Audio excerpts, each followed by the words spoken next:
Hi, it's Alexis Freelander here, relationship therapist. I help people to get back with their ex. And in this video, I'm going to explain how you can finally turn tables.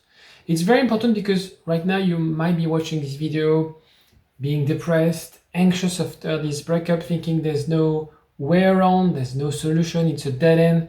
He or she doesn't want to talk to me, doesn't want to get back with me.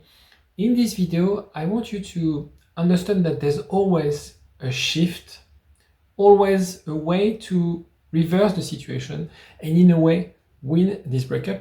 I will explain everything after the jingle. IGetMyExBack.com. Everyone deserves a second chance.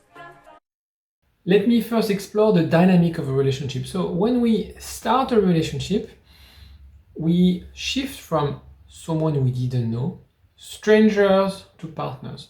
We are a unit, we are a team, we do things together. My opinion matters. You listen to what I say, we collaborate, we find solutions together. So I can influence you in your way, the same way you would influence me. The thing is, after the breakup, your influence is gone. And it feels a little bit like when you would pedal on a bike with a broken chain. You pedal, but there's no response. And it is exactly what's happening. And so when you lose the power, the influence on someone, on your ex, whether it's about talking, listening, supporting, you can't be that person anymore. And in a way, the hardest part is that your ex is rejecting that. You want to talk to them, they don't want to listen. You want to listen to them, they don't want to talk. You want to be there for them, you want their support, they reject all of this. And it's very hard because, again, we are shifting back from a partner to stranger. And that's the worst feeling when you're in love with someone, when you have had a history, a relationship with someone, to be treated as stranger. And the problem with that is that we protest. We don't want to be categorized as a stranger. We have a history together. I want you to respect me. I want you to recognize the person I am right now. And so what happens is the more they distance, the more we will push, right? The more they ask for space, the more we will invade. They say, I don't want to see you, you come show up at their workplace. I don't want to talk to you, they block you, you're going to find a way to email them. For example, I'm taking extreme examples, but just to make a point. And so we have this idea of there's a space, there's something that I need to reconstruct and I need to fill this gap. Because again, we're transitioning from a place of we've been doing things together for years. Every single day we had our routine. And now it's gone. And so it's very hard to adapt to this new reality, to this new life. And the logic here, and this is really important, if there's something you need to remember, it's this one, it's this part. When you try to regain control, again, stranger to partner, partner to stranger, you assume, because it makes sense in most areas in life, but not in the context of relationship, is that the reason he's not answering, the reason she's not willing to listen, is simply because I'm not making any effort. I don't have the right words. I don't have maybe not the right intensity. And so, because in a lot of areas in life, the amount of effort will correlate with the output, with what we get out, we think the more I try, the better the outcome. The more I try to convince them, the more I try to speak with them, the better the response. And you fail to recognize that's not what they want. So the logic here is not really logical in a sense of understanding your ex's psychology. So the thing is, if you want to get back with an ex, yes, you need to change a little bit the dynamic, what was not working in the relationship, but there's also an element of seduction. And if you think about, let's take an extreme example. Think of Brad Pitt or Jennifer Lawrence, whoever, and they are very confident, they're good looking. And so ask yourself, what would they do in the context of a breakup? Would they start showing up, crying? Would they be sort of always being obsessed, being overly emotional and critical and not listening to their partner? Or they will feel from a place of strength, taking their time, being composed, not being always available. I'm not saying you should play games. I'm just saying like it's important for you to recognize that your impulses are based on insecurities, are based on lack of confidence, because you see that your ex is not responding the way you want them to respond. But when you do that, you're actually creating the opposite of the dynamic you want if you want to seduce someone. You also have to understand that your relationship is over and you have to start in a way from scratch. And you need to seduce that person. You need to spark the flame again.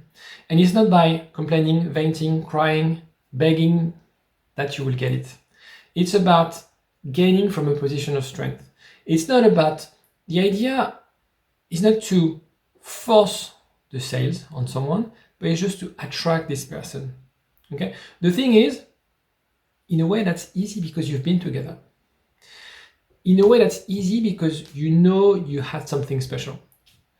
And I forgot to mention that, but if you're not sure whether your relationship was what I call life defining, have a look in the description. There's a link to check if you have a chance of getting back with your ex. It's a free quiz, and I've developed this quiz because I know some people watching my videos, they like the content, etc., but maybe you're simply wasting your time because you will not be able to recover your relationship. So it's important to take that quiz. Every single of my clients, they need to take the quiz because I want to ensure that the value that I provide in my one-to-one coaching is aligned with what's possible to achieve. So sometimes I would have clients who want to move on, who want to forget their ex.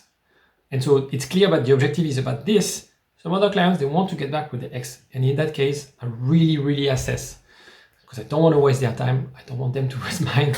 Really assess whether they have any chance of getting back with your ex. And it's very important in any coaching relationship. It's important to assess the feasibility of the goal and getting back to the things you can control. So remember, again, Jennifer Lawrence. Maybe Jennifer Lawrence is not a good example, but let's take Brad Pitt. It's the idea of confidence. It's the idea of the quiet person sitting at the back of the room and listening and assessing and absorbing things. One way that I like to, and the image that I like is big dogs versus small dogs. Usually I used to have a small dog when I was a kid, Yorkshire, and he was always barking. always. And in the street, he would always bark to the big dogs. And the big dogs would look at him and like, who are you? What are you trying to get? Don't be that little dog barking and barking. The big dogs, they don't usually bark. They are sure of their confidence, of their strength. So it's about how you can learn to develop this strength, this sense of self-efficacy. And again, find other images of people who are very confident. They don't have to brag about how they're confident. And actually people, there's a lot of telemarketers and stuff like this online of people like showing off their Maserati, their mansions, etc. Well, they have to prove something to you. They have to convey the message of like, I'm rich, so trust me. But in a way, people who are very successful in businesses, for example, they don't have to brag about the money they make, because what's the point? And so again, it's the idea of you don't have to show off, you don't have to demonstrate, you don't have to communicate necessarily about you. Right now, what is more efficient is to be a listener. And listening is not being inactive. My job is to listen. And trust me, it is draining. It is very difficult to listen, not because of what people say, but to use active listening, to understand the messaging, to really see the connection, to also investigate on the underlying aspect of the conversation of what people say. So here it's really about using that distance and be strategic. Always have one step in advance versus your partner. And so that's why it's important for me to start no contact, to have at least one phase of no contact. This is how you regain control. Right now you're watching this video and you probably feel hopeless. You feel like my days are awful, I don't have any motivation, because it's the idea that you can't control, you are the stranger. They are not partners anymore. You are a stranger to them, and that's the thing that you're struggling with, is the idea of lacking control. And so by going to contact, you regain that control, internal control around your emotions, around what you do, around what you think. And this is why it's important to have a look online on different CBT principles on how you can reconnect your intentions, your actions, your thoughts.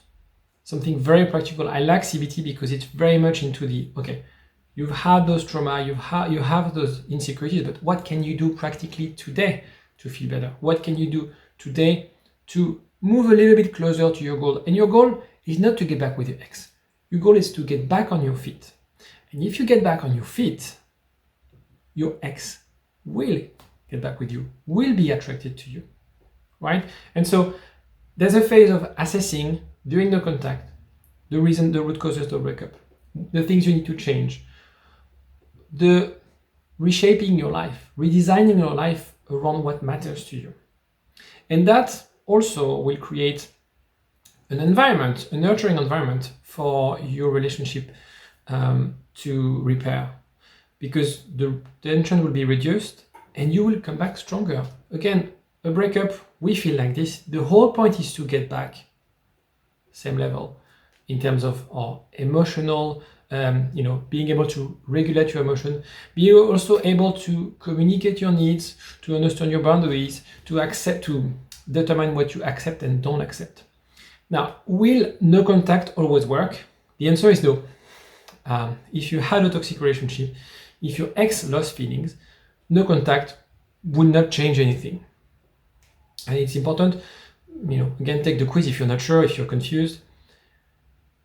The no contact won't affect negatively the breakup. If you are meant to be together, you will end up together. No contact is simply a phase for you to reset, right? For you to reflect. That's the only thing. Because I want you to, especially if you're watching this video and it's very hard for you to deal with the breakup, understand that you have to let go of this idea that you need to get in touch with them. You have to let go of this idea of, well, they just answered and we are still in touch. Assess the conversation. Is it leading somewhere? Are you gaining more insights? Are you building intimacy with your partner right now? If not, no contact. It's important. Do it for you. Do it for the sake of re-establishing a new dynamic. Because I'm not saying this because I feel it's the cunning strategy. I think it's because what you need right now is not your ex.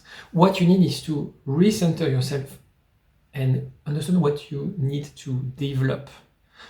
How you can develop that confidence, self-confidence, maybe developing a secure attachment style. And there's a lot of content online about how to develop secure attachment style, including on my channel. So use that time. This is your me time.